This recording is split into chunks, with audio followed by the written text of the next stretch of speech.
શ્રીમદ ભાગવત આઠમો સ્કંદ પાંચમો અધ્યાય. દેવોનું બ્રહ્માજી પાસે જવું અને બ્રહ્માજીએ કરેલી ભગવાનની સ્તુતિ. સુખદેવજી મહારાજ કહે છે કે પરીક્ષિત, ભગવાને કરેલી ગજેન્દ્ર મોક્ષની આ લીલા કથા છે. એ પાપ કર્મોનો નાશ કરનારી છે. હવે હું તમને મન્વંતરની કથા કહું છું. પાંચમા મનુનું નામ હતું રૈવત. તેઓ ચોથા મનુ તામસના સગાભાઈ. એને અર્જુન, બલિ, વિંધ્ય વગેરે પુત્ર હતા. એ મન્વંતરમાં ઇન્દ્રનું નામ વિભુ હતું અને ભૂતરથ, ભૂતરય વગેરે દેવોનો મુખ્ય સમુદાય હતો. એ સમયે હિરણ્યોમાં વેદશિરા, ઉર્ધુબાહુ વગેરે સપ્તર્ષિઓ હતા.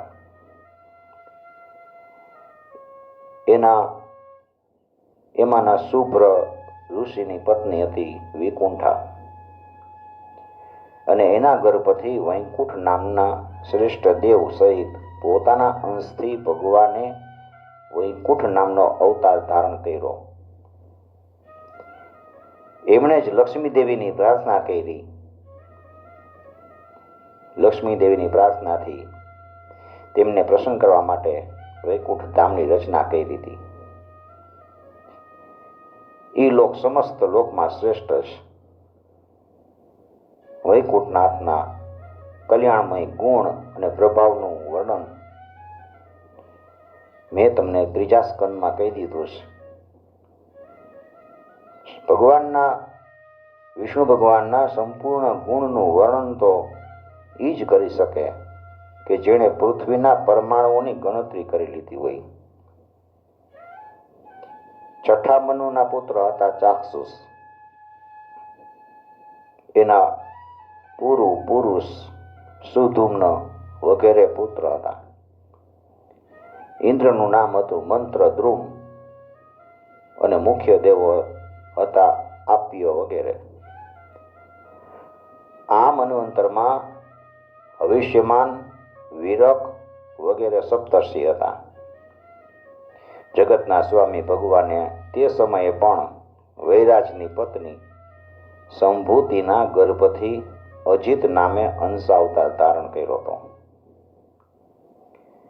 તેમણે સમુદ્ર મંથન કરીને દેવોને અમૃત પીવડાવ્યું હતું તથા તેઓ જ કશ્યપ રૂપ ધારણ કરીને મંદરાચળ ના રવ્યાનો આધાર બન્યા હતા.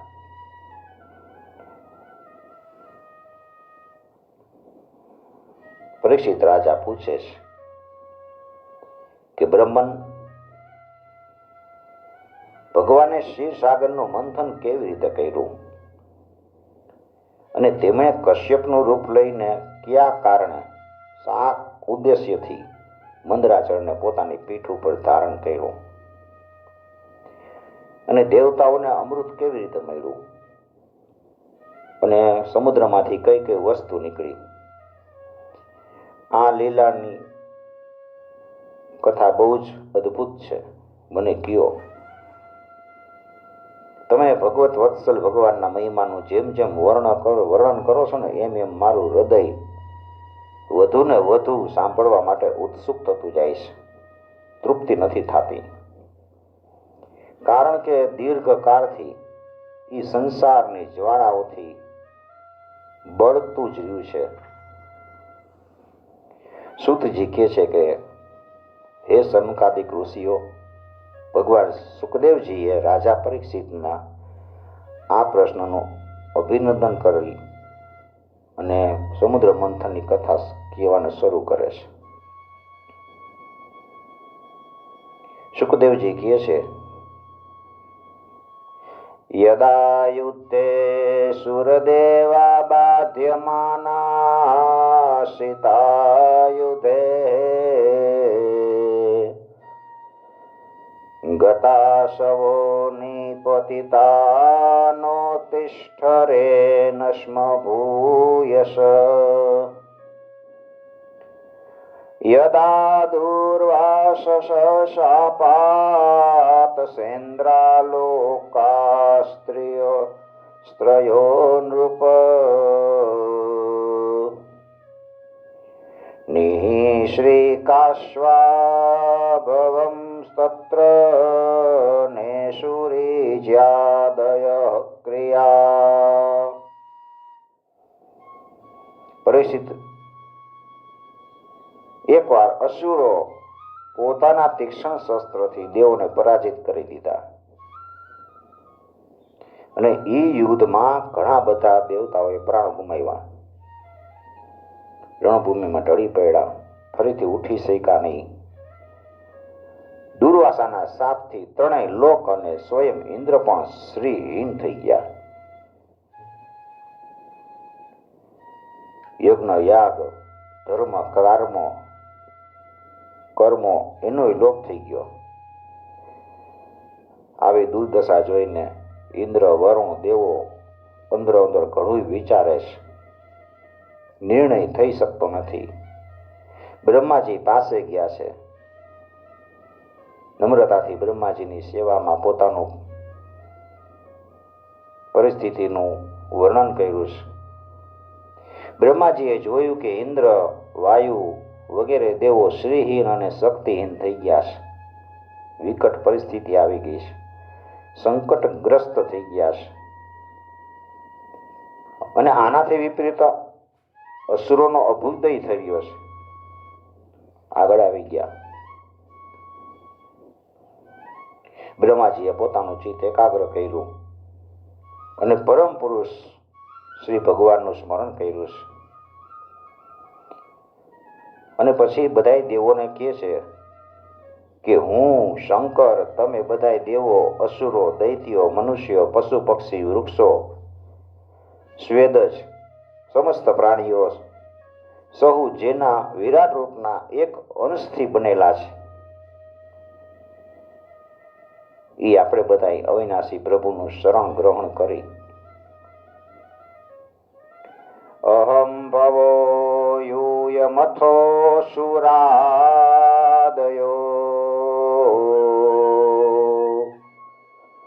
મનુષ્ય તિર્યગદ્રુમગધર્મ જાતા અહમ ભવો યુયમથો સુરાદયો મનુષ્ય તિર્યગદ્રુમગધર્મ જાતા યસ્યાવતારામ સકલા વિસર્જિતા વ્રજરામ સર્વે શરણમ તમવ્યયમ.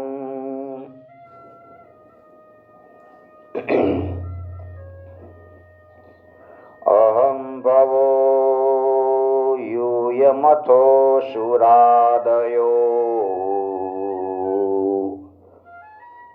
મનુષ્ય તિર્યગદ્રુમ ધર્મ જાતય યસ્યાવતારામ સકલા વિસર્જિતા વ્રજરામ સર્વે શરણમ તમવ્યયમ. ભગવાનના શરણે જાય. જોકે એ શ્રી પ્રભુની દ્રષ્ટિમાં કોઈ વધને પાત્ર નથી કે કોઈ રક્ષણને પાત્ર નથી. તેમને માટે તો કોઈ ઉપેક્ષા પાત્ર નથી કે આદરને પાત્ર નથી. તેમ છતાંય સર્જન, સ્થિતિ અને સંહાર માટે તે સમયે સમયે સત્વગુણ, રજોગુણ અને તમોગુણ અપનાવે છે. આ સમયે તેમણે પ્રાણીઓના કલ્યાણ માટે સત્વગુણ સ્વીકાર કર્યો છે. એટલે આ અવસર જગતની સ્થિતિ અને રક્ષણનો છે. આપણે બધાએ જગતગુરુ પરમાત્માનું શરણ ગ્રહણ કરીશ. એ દેવોના પ્રિય છે અને દેવો એના પ્રિય છે. આપણું અવશ્ય કલ્યાણ કરશે. સુખદેવજી કહે છે કે દેવોને આવી રીતે પ્રણામ કરીને તેમને સાથે લઈને બ્રહ્માજી ભગવાન અજિતના નિજ ધામ વૈકુંઠમાં ગયા છે. એ ધામ તમોમય છે, તમોમય પ્રકૃતિથી પર છે. આ બધા દેવો ભગવાનના સ્વરૂપ અને એના ધામ વિશે પહેલાથી બધું સાંભળ્યું હતું, પણ ત્યાં ગયા પછી એને કાંઈ દેખાયું નહીં. એટલે બ્રહ્માજી એકાગ્ર ચિત્ત થઈ વેદવાણી વડે ભગવાનની સ્તુતિ કરે છે. અવિક્રિયમ સત્યમનંતમાદ્યમ ગુહાશયમ નિષ્કલમ પ્રતર્કયમ મનોગ્રયાનમ વચસા નિરુક્તમ નમામહે દેવવરમ વરેણ્યમ.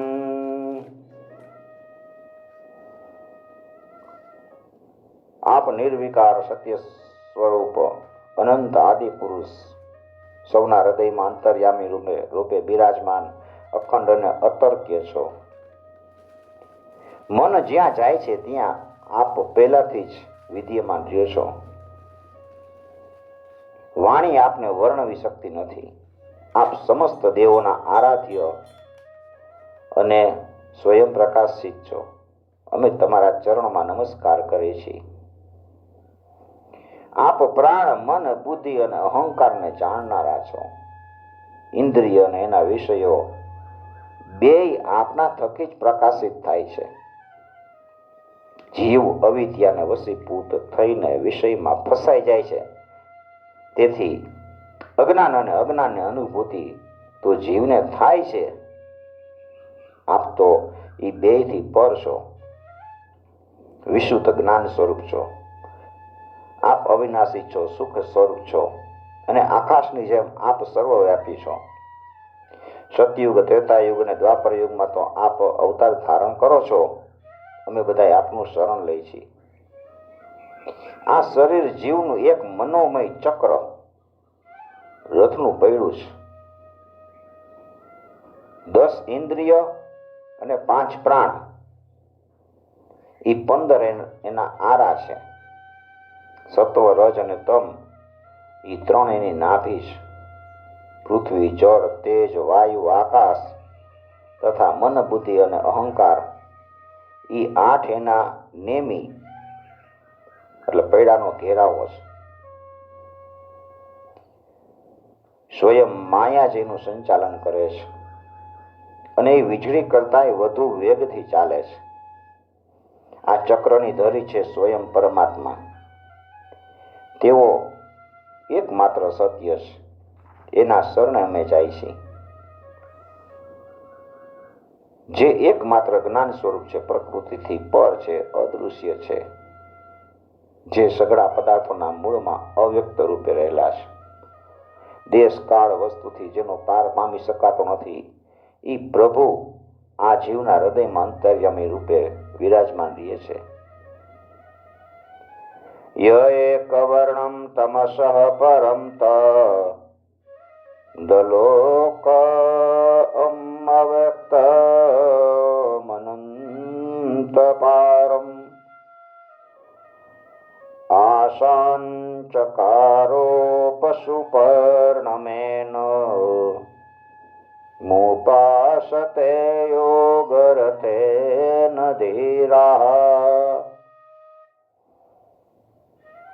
જેનાથી મોહિત થઈને જીવ પોતાના વાસ્તવિક લક્ષ્યને અથવા તો સ્વરૂપને ભૂલી ગયો છે. એ માયા શ્રી પ્રભુની જ છે અને એનો પાર કોઈ પામી શકતું નથી. પરંતુ સર્વશક્તિમાન શ્રી પ્રભુ પોતાની ઈ માયાને તથા એના ગુણને પોતાના વશમાં કરી અને સઘળા પ્રાણીઓના હૃદયમાં સમભાવપૂર્વક વિચરણ કરતા રહે છે. આ જીવ છે એ પોતાના પુરુષાર્થથી નહીં પણ એની કૃપાથી એને પ્રાપ્ત કરી શકે છે. જીવ ગમે તો પુરુષાર્થ કરે ને તો એ પરમાત્માને પ્રાપ્ત ન કરી શકે, પણ પરમાત્માની કૃપા થાય તો પ્રાપ્ત કરી લે.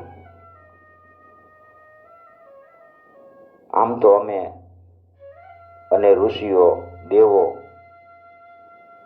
એના પરમ પ્રિય સત્વમય શરીરમાંથી ઉત્પન્ન થયા છીએ, તોય એના આંતરબાહ્ય એક રસ પ્રગટી રહેલા વાસ્તવિક સ્વરૂપને જાણતા નથી.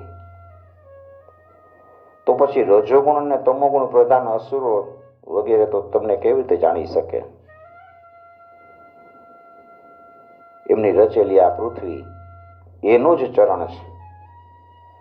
આ પૃથ્વી પર જરાયુજ, અંડજ, સ્વેદજ અને ઉદબીજ આ 4 પ્રકારના પ્રાણીઓ રહે. એ પરમ સ્વતંત્ર છે, પરમ ઐશ્વર્યશાળી પુરુષોત્તમ પરબ્રહ્મ પરમાત્મા અમારા ઉપર પ્રસન્ન થાવ. આ અત્યંત શક્તિશાળી જળ છે, એ એમનું વીર્ય છે. એ જળમાંથી જ 3 લોક અને સમસ્ત લોકોના લોકપાલ ઉત્પન્ન થાય છે, વૃદ્ધિ પામે છે અને જીવતા રહે છે. શ્રુતિઓ કહે છે કે ચંદ્ર એ પ્રભુનું મન છે.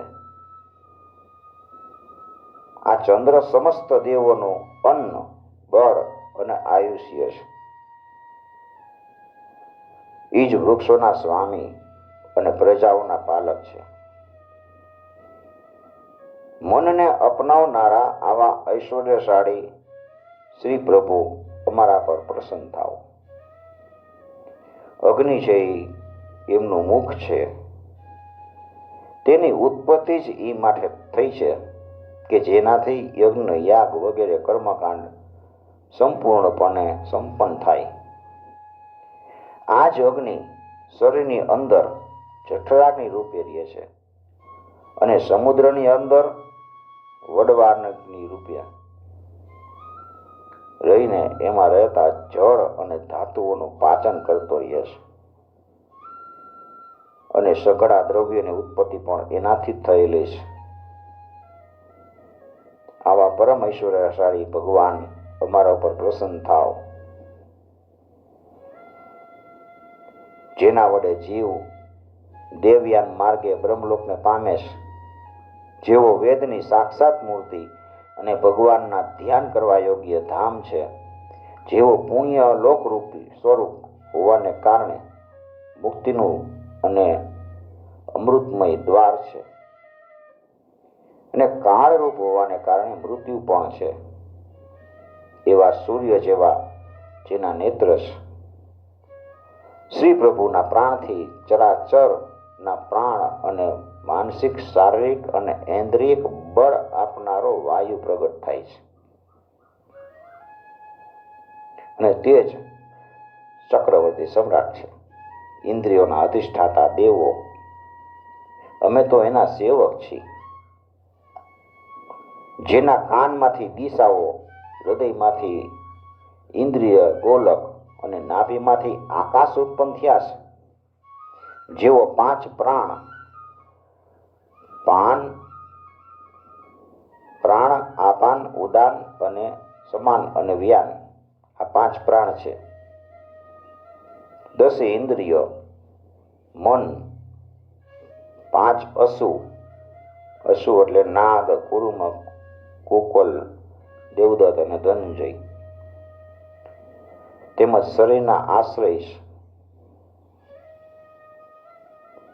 જેના બળમાંથી ઇન્દ્ર, પ્રસન્નતામાંથી સમસ્ત દેવો અને ક્રોધમાંથી શંકર, બુદ્ધિમાંથી બ્રહ્મા, ઇન્દ્રિયમાંથી વેદો અને ઋષિઓ તથા લિંગમાંથી પ્રજાપતિ ઉત્પન્ન થયા છે. એ ભગવાન અમારા પર પ્રસન્ન થાવ. જેના વક્ષસ્થળમાંથી લક્ષ્મી, છાયાથી પિતૃઓ, સ્તનમાંથી ધર્મ, પીઠમાંથી અધર્મ, મસ્તકમાંથી આકાશ અને વિહારમાંથી અપસરાઓ પ્રગટ થયા છે. એ ભગવાન અમારા પર પ્રસન્ન થાઓ. જેના મુખમાંથી બ્રાહ્મણો, અનંત રહસ્યમય વેદો, પૂજાઓમાંથી ક્ષત્રિય અને બળ, ઝંખાઓમાંથી વૈશ્યો અને એની વૃત્તિઓ, વ્યાપાર કૌશલ્ય તથા ચરણમાંથી વેદ વિનાની સેવા કરનારા શૂદ્રો અને એની સેવા વગેરે વૃત્તિઓ પ્રગટ થયા છે. એ ઐશ્વર્યશાળી ભગવાન અમારો પર પ્રસન્ન થાવ. જેમના અધરમાંથી લોભ અને હોઠમાંથી પ્રીતિ, નાસિકામાંથી કાંતિ, સ્પર્શમાંથી પશુઓને પ્રિય કામ, ભ્રમરમાંથી યમ અને આંખના રૂવામાંથી કાળની ઉત્પત્તિ થઈ છે. એ ઐશ્વર્યશાળી ભગવાન અમારા પર પ્રસન્ન થાવ. સમસ્ત પદાર્થો, કાળ, કર્મ, સત્વાદી ગુણ, પંચ મહાભૂત વગેરે બધા એ પરમાત્માની માયાથી ઉત્પન્ન થયા છે એવું કહેવામાં આવ્યું છે. એ પરમ તત્વનો વિવેકી પુરુષ અવચરણીય કહી અને વર્ણન કરે છે અને નેતિ કહીને